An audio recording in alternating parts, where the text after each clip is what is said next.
Hello, everyone. This is a meeting to share information about Billingsville Cotswold's Elementary Battle of the Books team. I did promise to record the meeting and we had some technical errors, so I am generating this video to give you access to what we went over today. Elementary Battle of the Books is a competition similar to a quiz show. There are 16 books on the list, and we have practice where we go over the format of the competition. Kids compete against each other in the media center here. Sometimes we do a virtual mock competition with another CMS school one afternoon if we are able to schedule it.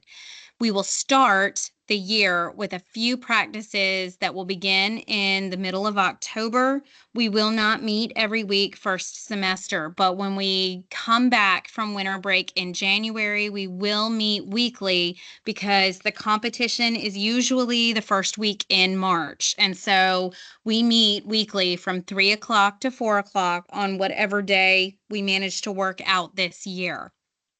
There is a link to information about Battle of the Books at the bottom of this slide. I do plan to share this slideshow along with this video in the PowerSchool presentation.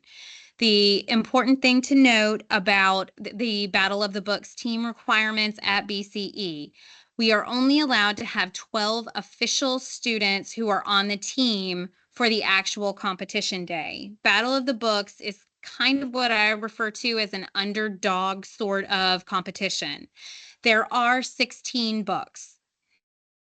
These 16 books are available as a list through this slideshow. I also will keep lists of the books and bookmarks that have the list of the books for free in the Media Center for children to get. It is an actual competition. It has guidelines. We are required for me to have a membership to the North Carolina School Leadership Media Association, which is lovingly referred to as NC SLAMA. So the school does pay for my membership so that we are able to compete. That's the only competition cost that is official. We do team t-shirts through the school. Only 4th and 5th grade students are eligible for the real competition. However, depending on the level of interest that we have in school this year, if we don't have enough 4th and 5th graders for kids to really compete and get into discussions, sometimes I let 3rd graders join.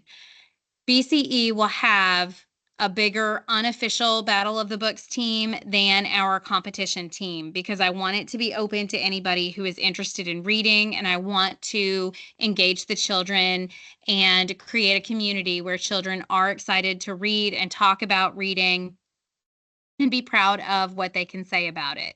The questions in the competition come in a format that requires children to list the title of the book and the author. An example would be, in which book did a character keep a guinea pig in a red backpack? The team being asked the question has 20 seconds to discuss and confer with their teammates before saying the answer, which would be the title of the book and the author.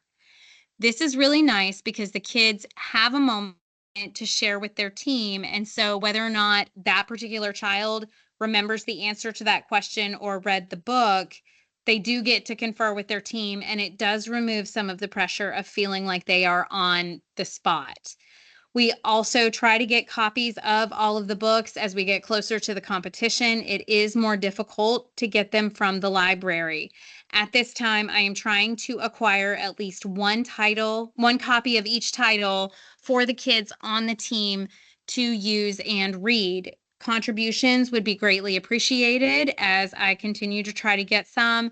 Thrift books, Better World books, and Amazon are typically where I have gone in the past. This year, the competition is a little different because they have added a graphic novel. That is the second title on this list. It is Swim Team. Why that matters is because any form of reading these books counts. Now, when I say that, I mean it can be the hard copy print book, it could be an ebook, or it could be an audiobook. But what a lot of children don't realize is that audiobooks do count. The author's name is worth 1 point and the title of the book is worth 2 points when questions are asked. If you look at a place at the table on this list, there are 2 authors, and so a child would have to answer for any question for A Place at the Table. The answer would be A Place at the Table by Saudia Faruqi and Laura Chauvin. We are trying to acquire those copies. The PTA does usually help me with the Teachers Pay Teachers packet that has questions, and I do try to make some of those questions available to families so that they can talk to their children about what they're reading. Mostly, Battle of the Books questions are recall questions. They're not as comprehension based, but as the children start discussing answers, how they remember an answer is correct, or why another student is confusing the details in the story, you do start to hear children talk about how comprehension comes out.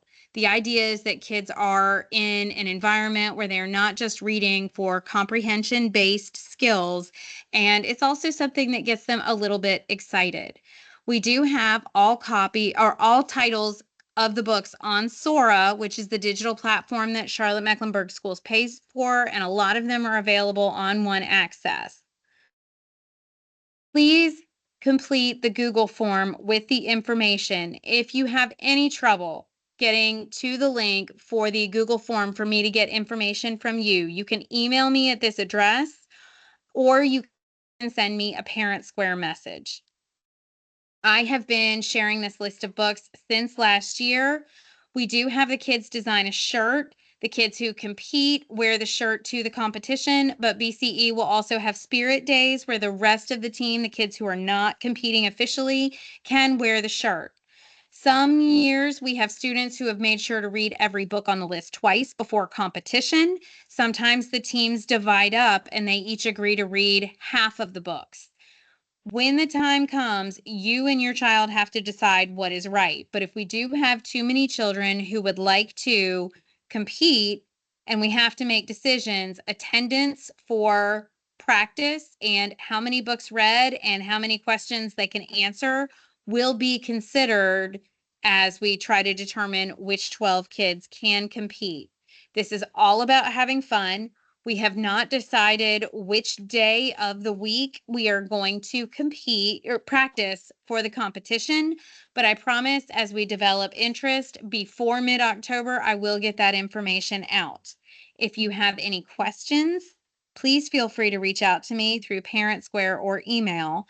And we also would appreciate it if you would consider donating some nut-free and peanut-free snacks.